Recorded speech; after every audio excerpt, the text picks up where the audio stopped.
Hai guys, aku mau share kalian tips. Ini khusus buat kamu semua yang pengen berkunjung ke Universal Studio yang ada di Jepang, di Osaka, dimana sedang ada area yang baru namanya Super Nintendo World.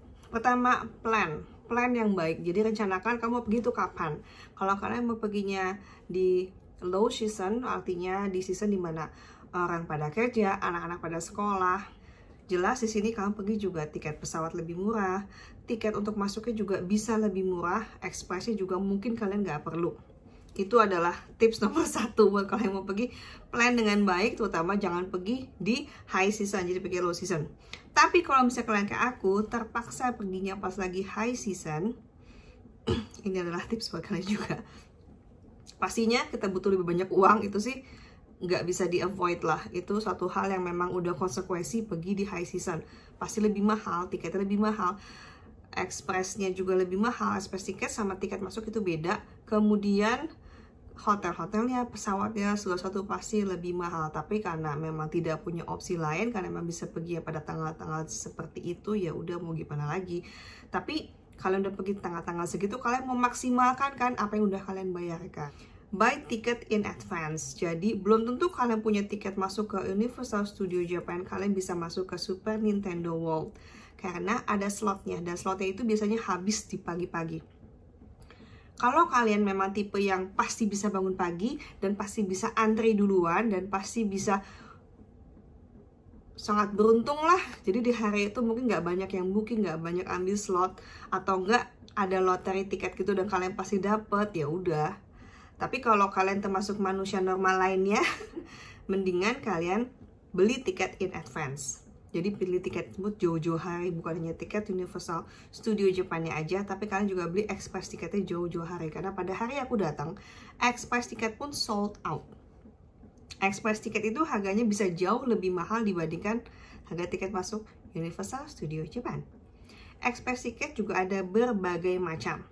Seperti contohnya tiket-tiket yang cuma untuk masuk 4 ride, 6 ride, 8 ride, terutama ride-ride yang terkenal dan yang lagi disukai. Tapi kali ini menurut aku cukup beli Super Nintendo World aja.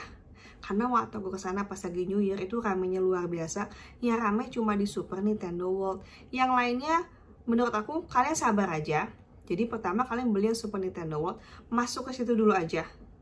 Nomor 1, utamakan yang memang kalian sudah beli dan udah spend your time there gitu loh, supaya kalian gak usah bolak-balik. Kalau makin sore kemarin itu makin penuh di Super Nintendo World waktu aku pergi.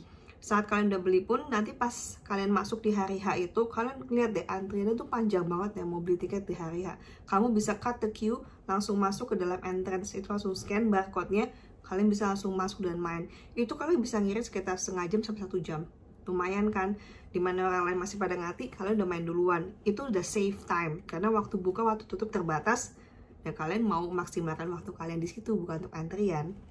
Waktu itu aku beli tiket masuknya seharga 7.900 yen, dan Express Pass yang aku beli Express Pass 4 itu 12.900-an.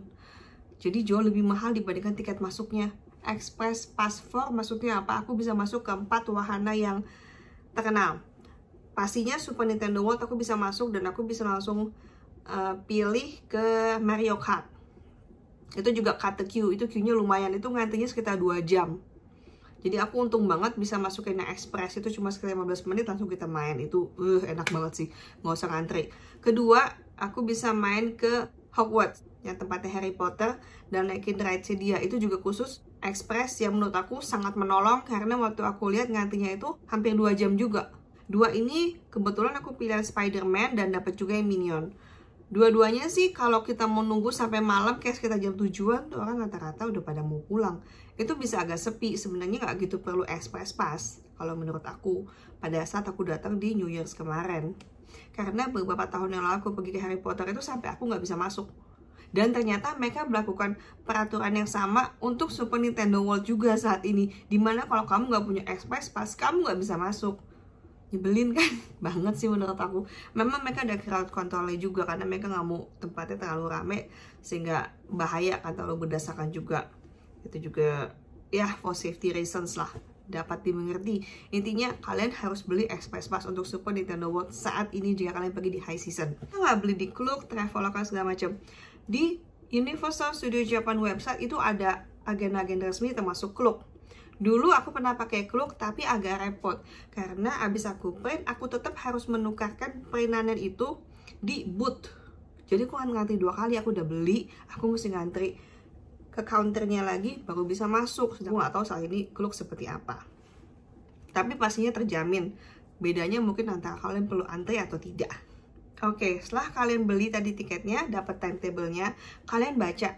Kalau kalian udah keluar dari tempat itu, saat aku ke Super Nintendo World, aku dikasih tahu. Begitu kita clock in masuk ke area tersebut, oh, nyata misalnya kalian mau naik ke ride lining dulu, kamu jalan keluar dulu area itu, kamu masuk lagi boleh nggak? Nggak boleh. Jadi, kalau kalian udah di daerah situ, pos-posin aja semua ada di situ, supaya kalian tuh nggak nyesel nanti kamu udah keluar nggak bisa masuk lagi. Karena kemarin itu aku mau masuk ke restoran ya, ternyata pas aku masuk jam 9 itu jam 11 lagi dibagiin tiket dan aku nggak aware tiket itu untuk tiket masuk ke restoran. Jadi restoran dia yang terkenal itu waktu aku datang hanya bisa dimasuki kalau kalian punya tiket slot masuk, dan aku nggak tahu. Aku baru bisa masuk lagi tuh sekitar jam 3 sore, tapi jam 3 itu aku mau ke Harry Potter, jadi kayak waste of time. Aku nunggu di jam 12, jam 3 kan ngapain juga di situ doang. Sedangkan Universal Studio Japan tuh kan gede, rides-nya juga ada banyak banget, bukan cuma gara-gara nungguin itu aku jadi nggak enjoy yang lain. Jadi aku pikir udahlah, it's just food. Waktu itu aku pikir gitu. Ya maybe next time aku akan plan lebih baik lagi. Jadi buat kalian yang pengen makan juga di situ, plan dengan baik. Begitu kalian keluar nggak bisa masuk lagi, dan perhatikan kalau ada orang yang bagiin tiket makanan. Jadi restorannya itu bagiin tiket kapan kalian bisa masuk. Seperti itu. Yang bisa masuk nanti hanya sesuai dengan jam slot yang diberikan sama tiket tersebut. Tulisannya tiketnya 12.30, jam 1, jam 2, dan seterusnya. Sama untuk menghindari keramaian. Kemudian tips ketiga dari aku, wear comfortable clothes and comfortable shoes. Nah, kalian bakal jalan seharian, karena juga suhunya bisa beda banget di Indonesia, bisa dingin banget, bisa panas banget, tergantung season yang kalian pergi. Jadi pakai yang nyaman banget, dan yang gak bikin kalian rempong. Untuk segala sesuatunya bisa dibeli sana, memang mahal sih. Untuk air putih jangan lupa bawa botol aja, karena banyak tempat untuk ngisi minum. Kemudian keempat, check the app. Dia punya app Universal Studio Japan. Ini menurut aku berguna banget. Bukan hanya supaya kita nggak nyasar kemana, tapi dia tulisin waktu-waktu queue time. Jadi ini ngantri 2 jam, ini ngantri 15 menit, ini ngantri 30 menit. Kalau kalian mau main 15 menit, yang jelas ngantri 15 menit dulu aja. Main situ dulu supaya kalian tuh nggak stuck di 2 jam. Asli, ngantri 2 jam itu kayak nggak ngapa-ngapain loh. And it's really boring. Kayak waste time juga. Saran aku lagi, kalau kalian lagi ada yang ngantri, misalnya kalian nggak pergi sendiri nih, berdua, bertiga, ada satu yang beli makanan, ada satu yang beli cemilan, ada satu yang kue, tetap aja yang ngantri. Jadi nanti tinggal misi, lanjut, karena banyak orang begitu juga, supaya kalian nggak waste time untuk apa-apa mesti sama-sama kue bareng, kemana bareng, ya kalian akan ngantri 2 jam sama-sama tuh. Di app itu juga dijelaskan kalau misalnya ada show-show tertentu. Kemudian kalau kalian juga masuk ke Super Nintendo World, ikutin lotre, itu juga bisa masukin scan tiket kamu di app tersebut, dan kalian nanti ada ditentukan kapan bisa masuk, jam berapa, atau kalian tidak memenangkan lotre tersebut. Kayak aku nggak dapet. Karena sekarang udah Super Nintendo World, The Harry Potter World tidak begitu terkenal lagi, tidak terlalu famous lagi, tidak terlalu banyak orang lagi. Yes, antrinya di beberapa ride masih sejam ke atas, tapi itu cuma beberapa ride aja, karena memang nggak banyak sih. Tapi nggak kayak dulu lah. Dulu tuh masuknya aja susah, sekarang udah nggak susah masuknya, karena udah ada Super Nintendo World. Sekarang review khusus dari aku untuk Super Nintendo World. Yoshi Ride, oke lah, kayak ride anak kecil yang bisa kalian lihat ya, semua area yang ada di Super Nintendo World kalian dari atas. Tapi ya buat anak kecil gitu loh, bukan suatu yang really exciting gitu. Kita bisa pencet-pencet sih telurnya, kayak sedikit interaktif, tapi ya not really. Menurut aku sih biasa aja.